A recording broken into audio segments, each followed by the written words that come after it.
दूर कहीं स्पेन के शहर एंडालुसिया में सेंटियागो नाम का एक चरवाहा रहता था। उसे दुनिया देखने का बहुत शौक था। तो वो अपनी भेड़ों को चराते हुए एक गांव से दूसरे गांव जाता था और उनका ऊन बेचता था। पिछले कुछ दिनों से सेंटियागो एक लड़की के ख्यालों में गुम है। वो उस व्यापारी की बेटी है जिससे वो पिछली बार ऊन बेच के आया था। इस बार वो फिर से उसी गांव तरीफा जा रहा है, उसी व्यापारी को ऊन बेचने और उस लड़की से मिलने। वहां पहुंचने से पहले रात हो जाती है। तो वो अपनी भेड़ों को एक खाली चर्च में छोड़ के एक गुल्लर के पेड़ के नीचे सो जाता है। वो ख्वाब में देखता है एक बच्चा आके उसकी भेड़ों से खेलने लगता है और उसका हाथ पकड़कर उसे पिरामिड के पास ले जाता है और कहता है, यहाँ है तुम्हारा खजाना। और जैसे ही वो खजाने का सटीक जगह बताने लगता है, तभी बेचारे की आंख खुल जाती है और वो नींद से उठ जाता है। ये ख्वाब वो पहले भी देख चुका है, इसलिए वो इस ख्वाब को सोच के पूरा दिन बेचैन रहता है। तभी उसे याद आता है कि तरीफा में ख्वाबों की ताबीर करने वाली एक औरत रहती है। वो वहां पहुंच के उससे मिलने जाता है। वो अपना ख्वाब उस औरत को बताता है तो वो औरत उससे कहती है, इस ख्वाब का मतलब मैं तुम्हें तभी बताऊंगी जब तुम इस खजाने का 10वां हिस्सा मुझे देने का वादा करोगे। सेंटियागो उत्तेजित होकर उसकी बात मान लेता है। वो औरत उसे बताती है कि उसके नसीब में एक बहुत बड़ा खजाना है जो उसे उन पिरामिड के पास मिलेगा और उसे जरूर वहां जाना चाहिए। लड़का मन में सोचता है कि ये औरत उसे बेवकूफ बना रही है और ऐसा कोई खजाना नहीं है। उसने यहाँ आकर भी अपना समय ही बर्बाद किया। लड़का वहां से निकलकर बाजार की ओर चल देता है। तभी एक बूढ़ा आदमी उसके पास आकर बैठता है और उससे बातें करने लगता है। लड़का बूढ़े आदमी की बातों से चिढ़ जाता है और उससे बचने की कोशिश करता है। तभी वह बूढ़ा आदमी कहता है, मैं तुम्हें उस खजाने तक पहुंचा सकता हूँ। वो लड़का सोचता है, जरूर उस औरत ने इसे खजाने का बताया होगा, क्योंकि उस औरत ने मुझसे कोई पैसे भी नहीं लिए। अब इसके जरिए बेवकूफ बना रही है। इसलिए वो लड़का बूढ़े की बातों पर ध्यान नहीं देता। तभी बूढ़ा आदमी कहता है, मेरा नाम मेल्चीजेडेक है और मैं सलीम देश का राजा हूँ। मुझे यात्रा करना पसंद है, तभी भेष बदल कर यात्रा करता हूँ। फिर वो बूढ़ा जमीन पे उस लड़के के माँ बाप और उन चीजों के बारे में लिखता है जो उसने कभी भी किसी को नहीं बताया था। बूढ़ा आदमी आगे कहता है, वो उसे खजाने का पता बता सकता है अगर लड़का अपने भेड़ों का 10वां हिस्सा उसे दे दे। आगे बूढ़ा आदमी सेंटियागो से कहता है, हर कोई जब जवान होता है तो उसे अपने मंजिल का पता होता है और वो ख्वाब देखने और उन्हें पूरा करने से नहीं डरता। पर जैसे जैसे समय गुजरने लगता है, एक नकारात्मक शक्ति उसे समझाने लगती है कि उस ख्वाब को पूरा करना असंभव है और वो अपना ख्वाब छोड़ देता है। तुम चाहे कोई भी हो, लेकिन तुम जब दिल से कुछ चाहते हो तो वो तुम्हारा लक्ष्य बन जाता है। फिर भले ही वो दुनिया घूमना हो या उस व्यापारी की बेटी से शादी करना या फिर किसी खजाने को ढूंढना। और जब तुम किसी चीज को पूरी दिल से चाहते हो तो पूरी कायनात तुम्हें उससे मिलाने में लग जाती है। लड़का सोचता है, वो अपनी भीड़ों को और उस व्यापारी की बेटी को छोड़कर इतना दूर कैसे जा सकता है। वो उस बूढ़े आदमी को कहता है, वो उसे अपनी भीड़ों के बजाय उस खजाने का 10वां हिस्सा दे सकता है। लेकिन बूढ़ा आदमी सेंटियागो से कहता है, अगर तुम शुरू में वही देने का वादा करोगे जो अभी तुम्हें मिला भी नहीं है, तो तुम उसे पाने की इच्छा खो दोगे। लड़का सोचता है, मैं अपने माँ बाप को छोड़ के आया हूँ, वो मेरे बिना जीना सीख गए हैं, तो ये भेड़े और उस व्यापारी की बेटी जो मुझे सही से जानती भी नहीं है, वो भी मेरे बिना जी ही लेंगे। अगले दिन वो लड़का अपनी भेड़ों का 10वां हिस्सा छोड़ के बाकी भेड़े बेचकर कुछ पैसे जमा कर लेता है।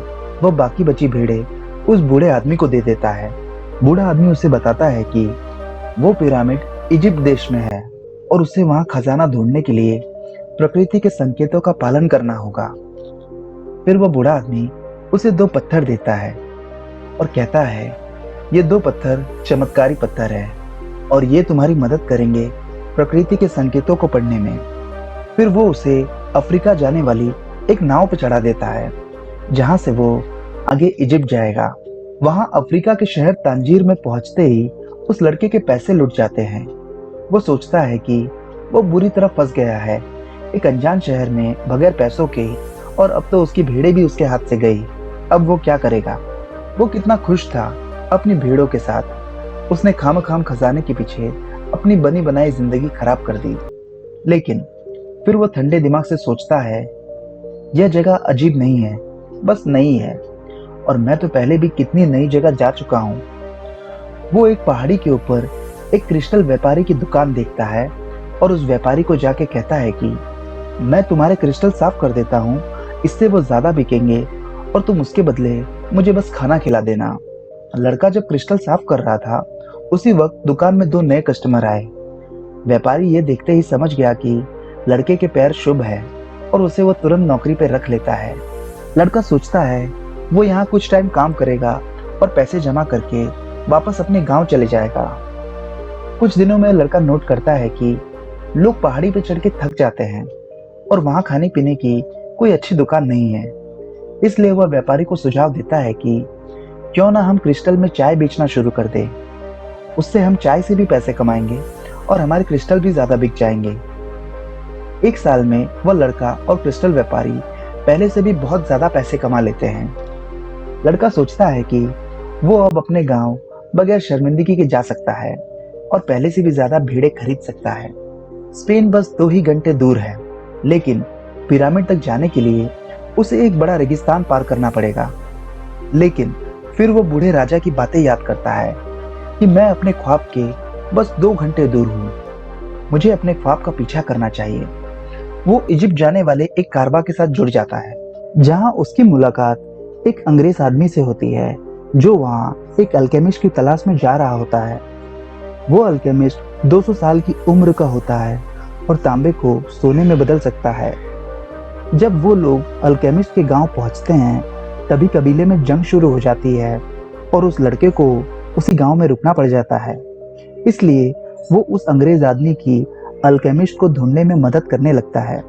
वो दोनों अल्केमिस्ट का पता पूछने के लिए गांव के कुएं पे जाते हैं। वहां सेंटियागो की मुलाकात एक लड़की फातिमा से होती है, जिसे देखते ही उसे प्यार हो जाता है। फातिमा उनको अल्केमिस्ट का पता बता देती है, लेकिन सेंटियागो फिर भी रोज उससे मिलने कुएं पे जाने लगता है। अल्केमिस्ट अंग्रेज आदमी से पूछता है, क्या मुझे 10 साल ढूंढते हुए तुमने कभी भी सोना बनाने की कोशिश की है? अंग्रेज आदमी कहता है नहीं। तो अल्केमिस्ट उसे कहता है, फिर बस जाओ और कोशिश करना शुरू कर दो। सेंटियागो रेगिस्तान में रह के रेगिस्तान की भाषा समझने लगता है। एक दिन वो 2 चील पक्षियों को लड़ते हुए देखता है और उसे मन में दिखाई देता है कि एक सेना का समूह उस गांव पर हमला करने वाला है। वो भागता हुआ उस गांव के सरदार को बताने जाता है। सरदार लड़की की बात सुन अपनी सेना को तैयार कर लेता है, लेकिन साथ में ये भी कहता है कि अगर कल तुम्हारी दिव्य दृष्टि झूठी साबित हुई तो मैं तुम्हारी गर्दन काट दूंगा। अगले दिन एक सेना का समूह सच में गांव पर हमला कर देता है, लेकिन तैयारी होने की वजह से गांव वाले वो जंग जीत जाते हैं। वो लोग सेंटियागो को इनाम में 50 सोने के टुकड़े देते हैं और गांव का सलाहकार भी बना देते हैं। सेंटियागो सोचता है कि अब उसके पास सोना आ चुका है और उसे सलाहकार की नौकरी भी मिल गई है, तो अब वो फातिमा के साथ वहीं रह लेगा। उसके लिए बस फातिमा ही सबसे बड़ा खजाना है। अगले दिन जाके वो ये बात फातिमा को बताता है, तो फातिमा उसे कहती है कि वो रेगिस्तान की लड़की है जिन्हें अपने पति का इंतजार करने की आदत होती है। सच्चा प्यार कभी भी ख्वाबों को पूरा करने से नहीं रुकता, इसलिए उसे अपना ख्वाब पूरा करने जाना चाहिए। उसी शाम अल्केमिस्ट सेंटियागो को मिलता है और उसे समझा के अपने साथ खजाना ढूंढने ले जाता है।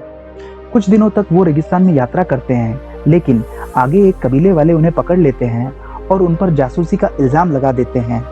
अल्केमिस्ट कबीले के सरदार को कहता है कि उन्हें जंग के बारे में कुछ भी नहीं पता, वो तो बस शिकार करने निकले हैं, और ये लड़का एक बहुत बड़ा अल्केमिस्ट है और ये 3 दिन में अपने आप को हवा में बदल सकता है, जो इतनी तेज होगी कि तुम्हारे सारे तंबू उड़ जाएंगे। वो सेंटियागो का सोना भी उन्हें दे देता है। कबीले का सरदार हंसते हुए कहता है, तुम हमें पागल मत बनाओ, अगर ये लड़का 3 दिन में खुद को हवा में नहीं बदल पाया तो तुम दोनों का कत्ल कर देंगे। सेंटियागो बहुत डर जाता है, और अल्केमिस्ट से अकेले में कहता है कि तुमने तो मुझे फंसा दिया, अब हम दोनों मारे जाएंगे। ऐसा करना तो असंभव है। अल्केमिस्ट सैंटियागो से कहता है कि तुम मौत और नाकामी के डर को अपने अंदर से खत्म कर दो और रेगिस्तान की भाषा सीखने पर ध्यान दो। तुम यह आसानी से कर सकते हो।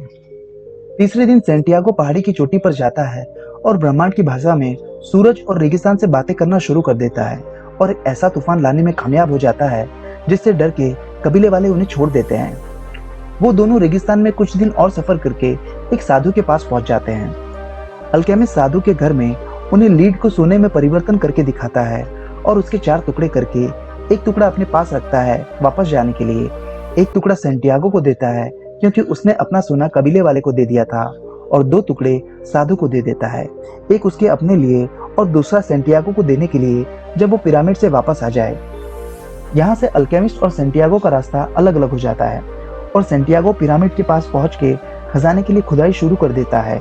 तभी वहां पे कुछ लोग आ जाते हैं और सैंटियागो से उसका सोने का टुकड़ा छीन लेते हैं। उन्हें लगता है कि उसने यहाँ खुदाई करके कुछ और भी सोना छुपाया होगा, इसलिए वो सैंटियागो को मारते हुए और खुदाई करने के लिए कहते हैं। सैंटियागो आखिर मजबूर होकर उन्हें अपने ख्वाब और खजाने के बारे में बता देता है। उन लोगों का सरदार सैंटियागो की बातों पर हंसने लगता है और कहता है, ऐसा ही एक ख्वाब मुझे भी आया था जिसमें मैंने देखा था स्पेन में एक टूटे हुए चर्च में एक गुल्लर का पेड़ है जहाँ पे एक चरवाहा अपनी भेड़ों के साथ सोया करता है जिसके नीचे खजाना छुपा हुआ है। लेकिन मैं इतना बेवकूफ नहीं हूँ कि ख्वाबों के पीछे जाकर खुदाई करूं। वो अपने साथियों को कहता है, इस बेचारे को छोड़ दो, ये तो कोई पागल लगता है, इसने ये सोने का टुकड़ा भी कहीं से चुराया होगा। और वो सैंटियागो को छोड़ के चले जाते हैं। सैंटियागो उनके जाने के बाद खुशी से हंसने लगता है क्योंकि अब उसे समझ आ गया था कि उसका खजाना तो वही था, उस चर्च में जहां वो सोया करता था। वो अपने मुल्क वापस आ जाता है तो वहां आकर उस चर्च पर पहुंचता है जहां वो गुल्लर का पेड़ है, क्योंकि गुल्लर का पेड़ इजिप्ट का सिंबल है, इसलिए ख्वाब में उसे इजिप्ट आया था। वो उस जगह से अपना खजाना निकाल लेता है। वो सोचता है कि वादे के हिसाब से 10वां हिस्सा उस बूढ़ी औरत को देगा और उसके बाद वो रेगिस्तान में वापस चला जाएगा जहां फातिमा उसका इंतजार कर रही है। दोस्तों, तो ये स्टोरी है पोलो कोएल्हो की लिखी हुई बुक द अल्केमिस्ट की, जो हमें यह सिखाती है कि हमें नाकामी के डर को खत्म करके अपने ख्वाबों को पूरा करने की कोशिश करनी चाहिए, क्योंकि इंसान जिस चीज को दिल से चाहता है तो पूरी कायनात उसे उससे मिलाने में लग जाती है। दोस्तों, ये कहानी आपको कैसी लगी नीचे कमेंट बॉक्स में कमेंट करके जरूर बताएं और हाँ, चैनल को सब्सक्राइब जरूर करें।